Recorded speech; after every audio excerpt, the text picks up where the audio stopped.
দর্শক, এই মুহূর্তে কৃষিবিদ ইনস্টিটিউটে বক্তব্য রাখছেন প্রধানমন্ত্রী তারেক রহমান। সরাসরি যুক্ত হব সেখানে।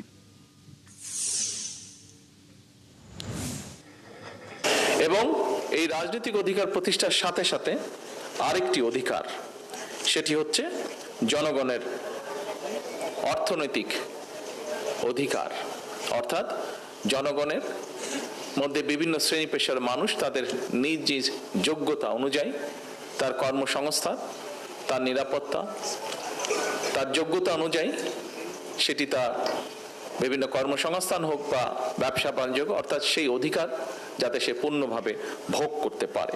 খুব সংক্ষেপে যাতে যদি মনে করি আমরা, এটি হচ্ছে মানুষের মৌলিক বিষয়গুলির অন্যতম, বা যা তাদের চাওয়া ছিল, লক্ষ্য ছিল এই অধিকারগুলোকে অর্জন করার। মঞ্চে উপস্থিত জাতীয় নেতৃবৃন্দ, আমার সামনে উপস্থিত আমার বিভিন্ন পর্যায়ে সহকর্মীবৃন্দ,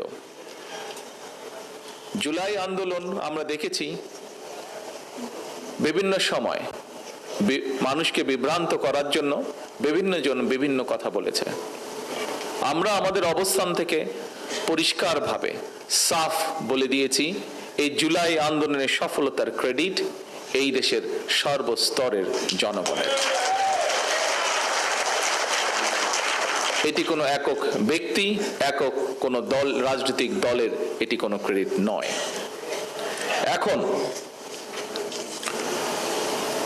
বিশেষ করে বিগত 17 বছর এই দেশের মানুষ বাংলাদেশ জাতীয়তাবাদী দলের নেতাকর্মীবৃন্দ, সাথে গণতন্ত্রে বিশ্বাসী আরো অনেকগুলো রাজনৈতিক দল, যাদের অনেক নেতৃবৃন্দ আজকে আমাদের এই মঞ্চে বসে আছেন, আমরা বিগত 17 বছর মাঠে ছিলাম।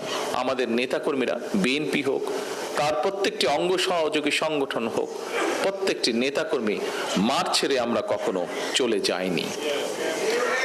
আমাদের সবচেয়ে বড় যেটি বিষয়, আমরা কখনোই জনগণকে একা ফেলে মাঠ ছেড়ে চলে যায়নি।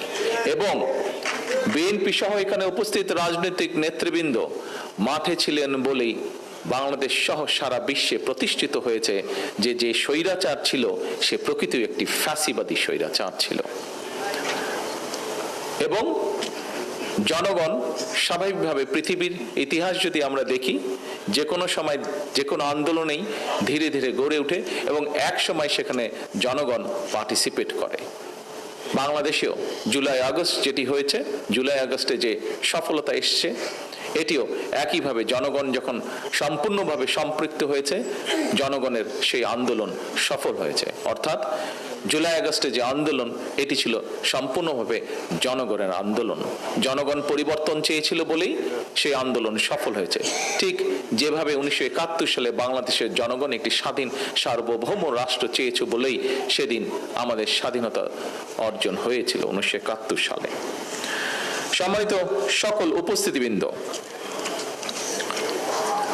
আমরা সবচেয়ে প্রথম মরহুমা দেশনেত্রী খালেদা জিয়ার নেতৃত্বে বাংলাদেশের জনগণের সামনে এটি সংস্কার প্রস্তাব দিয়েছিলাম।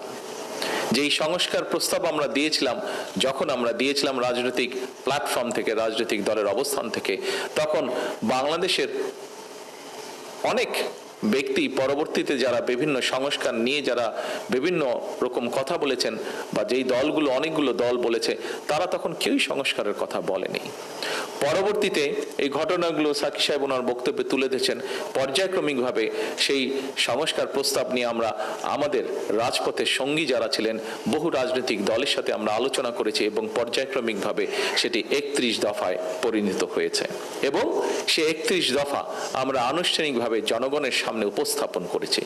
বিশেষ করে এই 31 দফা আমরা জনগণের সামনে উপস্থাপন করেছি আমাদের বিগত নির্বাচনের সময়। রাজনৈতিক দলের সদস্য হিসাবে আমি দৃঢ়ভাবে বিশ্বাস করি যে আমাদের বিগত যে নির্বাচনটি আমরা পার হয়ে এসেছি, যে নির্বাচনে জনগণ বাংলাদেশ জাতীয়তাবাদী দলের পক্ষে তাদের ম্যান্ডেট দিয়েছে, এই নির্বাচনে আমরা জনগণের সামনে আমাদের 31 দফা উপস্থাপন করেছিলাম। এবং এই 31 দফা উপস্থাপন করার মাধ্যমে বাংলাদেশ জাতীয়তাবাদী দল জনগণের ম্যান্ডেট পাওয়ার মাধ্যমে একটি বিষয় আমি মনে করি পরিষ্কার হয়েছে, সেটি হচ্ছে যে যেই সংস্কার প্রস্তাব বা যেই রাষ্ট্র মেরামতের যেই দফাগুলো আমরা জনগণের সামনে উপস্থাপন করেছিলাম, সেটি দেশনেত্রী খালেদা জিয়ার মাধ্যমে আমরা সর্বপ্রথম উপস্থাপন করেছিলাম এবং পর্যায়ক্রমিকভাবে বিগত নির্বাচনে জনগণ সেটিকে ম্যান্ডেট দিয়েছে। কাজেই এটি এখন আর বাংলাদেশ জাতীয়তাবাদী দলের কোনো 31 দফা নয়, বরং আমি মনে করি এই 31 দফাটা হচ্ছে জনগণের 31 দফা। এখন সম্মানিত উপস্থিতিবৃন্দ, আমরা আজকে থেকে 2 বছর আগে ঠিক এই দিনে এই ঘরে উপস্থিত প্রত্যেকটি মানুষ সহ সমগ্র বাংলাদেশের প্রত্যেকটি মানুষ কি পরিস্থিতির ভিতর দিয়ে গিয়েছিল সেটি নিশ্চয়ই 2 সেকেন্ডের জন্য চোখ বন্ধ করলে আমাদের চোখের সামনে ভেসে উঠবে। আমরা এই বিষয়গুলো নিয়ে কি আলাপ করেছি, আলোচনা করেছি এই মঞ্চে সংক্ষিপ্তভাবে। সেই বিষয়গুলো সেই দিনটি নিয়েও আলাপ আলোচনা হয়েছে। এখন আসুন, জনগণের জুলাই আন্দোলন সফল হয়েছে। জনগণের কাঙ্ক্ষিত সেই গণতান্ত্রিক অধিকারও সফলতার পথ ধরে এতদূর পর্যন্ত আজ এসেছে। আমরা আমাদের 31 দফায় বলেছিলাম আমাদের মূল লক্ষ্য হচ্ছে জনগণের রাজনৈতিক এবং অর্থনৈতিক যে অধিকার সেটিকে প্রতিষ্ঠিত করা। আজকে আমরা একই সাথে এটাও বলেছিলাম যে আমাদের 31 দফা হচ্ছে রাষ্ট্র পুনর্গঠনের 31 দফা। প্রিয় উপস্থিতিবৃন্দ, আজকের বর্তমান সরকার 17 ফেব্রুয়ারি যখন রাষ্ট্র পরিচালনার দায়িত্ব পায়, আমরা রাষ্ট্র পরিচালনার দায়িত্ব গ্রহণ করার পরে আমরা দেখেছি, যদিও আমাদের ধারণা ছিল একটি, আমরা কম বেশি জানতাম, তারপরে স্বাভাবিকভাবেই যখন সরকারের ভিতরে এসেছি তখন পরিষ্কারভাবে দেখতে পেলাম আমরা যে আমরা অত্যন্ত একটি ভঙ্গুর অর্থনীতি পেয়েছি। আমরা দেখতে পেলাম আমরা একটি ভঙ্গুর স্বাস্থ্য ব্যবস্থা পেয়েছি।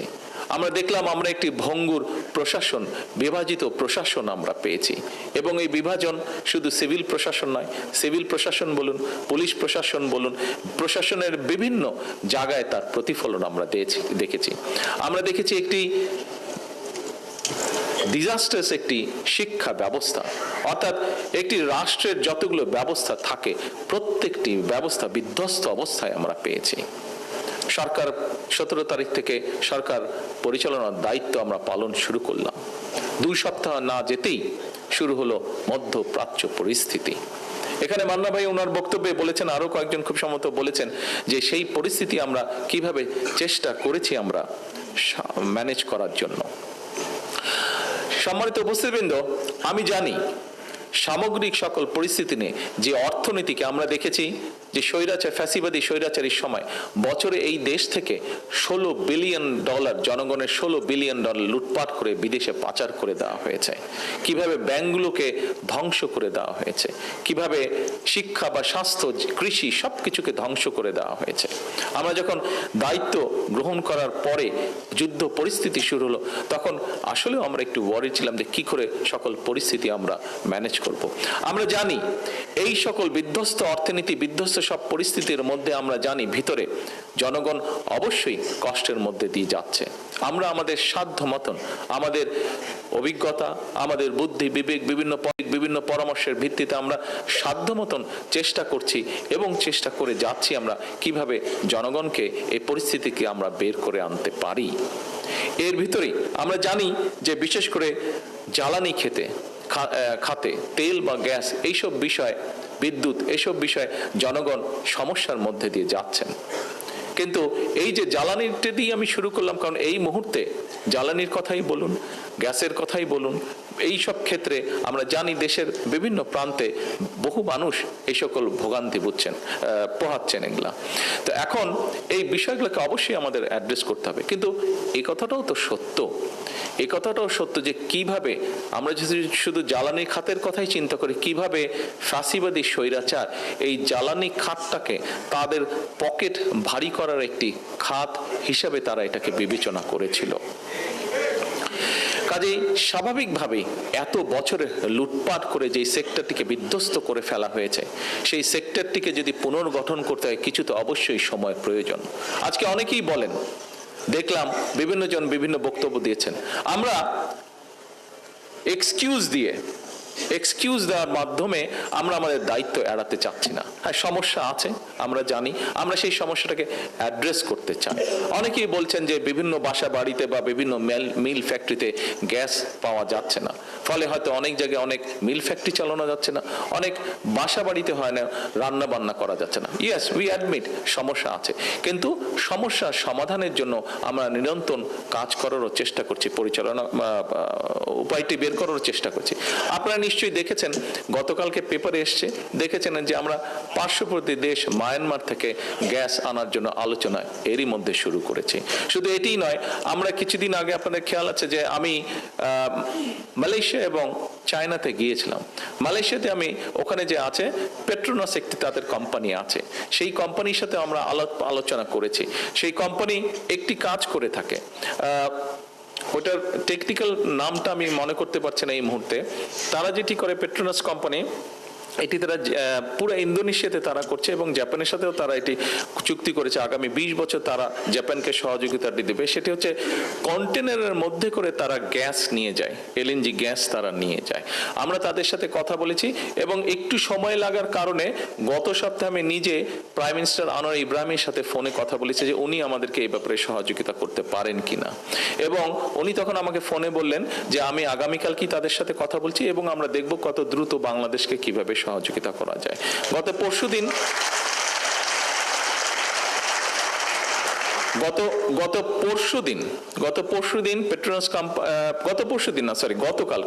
গতকাল সন্ধ্যার সময় পেট্রোনাস কোম্পানি, এখানে তো টুকু সাহেব আছেন বোধহয়, টুকু সাহেব আসেননি, গতকালকে সন্ধ্যার সময় তাদের সাথে জুম মিটিং ছিল এবং জুম মিটিং এ তারা মোটামুটি ভাবে কথাবার্তা কমপ্লিট হয়েছে এবং তারা চেষ্টা করছে, যেহেতু তারা অলরেডি জাপানের সাথে 20 বছরের একটা কন্ট্রাক্ট করে ফেলেছে, কিন্তু তার ভিতর থেকেও তারা চেষ্টা করবে যত দ্রুত সম্ভব আগামী অক্টোবরের মধ্যে তারা আমাদেরকে সেইভাবে গ্যাস দেওয়ার চেষ্টা করবে যাতে আমরা আমাদের মিল ফ্যাক্টরিগুলোতে গ্যাস সরবরাহ করতে পারি। এর ভিতরে আমরা চেষ্টা করছি যে একইভাবে আরো কিছু এইভাবে নিয়ে এসে আমাদের প্রায় 8টার মতন আমাদের বিদ্যুৎ কেন্দ্র আছে, যেই বিদ্যুৎ কেন্দ্রগুলোতে যদি আমরা গ্যাস সরবরাহ করতে পারি সাথে সাথে, তাহলে আগামী 3-4 ঘন্টার মধ্যে এগুলাতে যদি গ্যাস কানেকশন দেওয়া যায় 3 থেকে 4 ঘন্টার মধ্যে আমরা 4000 মেগাওয়াট বিদ্যুৎ আমরা গ্রিড লাইনে সংযুক্ত করতে পারবো। এটাও কিভাবে করা যায় সেটিরও আমরা চেষ্টায় আছি। তো এখন এই যে কথাগুলো আপনাদেরকে বললাম, এই কথাগুলো বলার কারণ হচ্ছে যে আমাদেরকে দেখানো হয়েছে কুইক রেটাল বা এটা সেটা অনেক কিছু করে আমাদেরকে দেখানো হয়েছে, একটা অবস্থা তৈরি করা হয়েছে যে হ্যাঁ সবকিছু ঠিক আছে, কিন্তু আসলে অবস্থা কোনো কিছুই ঠিক নেই। যদি ঠিক থাকতো তাহলে বর্তমানে আমাদেরকে এই সমস্যা পোহাতে হতো না। দেখুন, গ্যাসের কথায় আমি আবার ফিরে আসি। গত 17 বছর ধরে বাংলাদেশ পেট্রোলিয়াম কর্পোরেশনের একটি সংস্থা আছে বাপেক্স নাম, যাদের দায়িত্ব হচ্ছে যে কি বাংলাদেশে আমাদের কোথায় কি গ্যাস তেল কি আছে এই কূপগুলো তারা খনন করবে। গত 17 বছরে বাপেক্সকে একদম পঙ্গু করে বসিয়ে রাখা হয়েছিল, তাদেরকে কোনো কাজ করতে দেওয়া হয়নি, অর্থাৎ এটা সম্পূর্ণভাবে বিদেশিদের উপরে ছেড়ে দেওয়া হয়েছিল।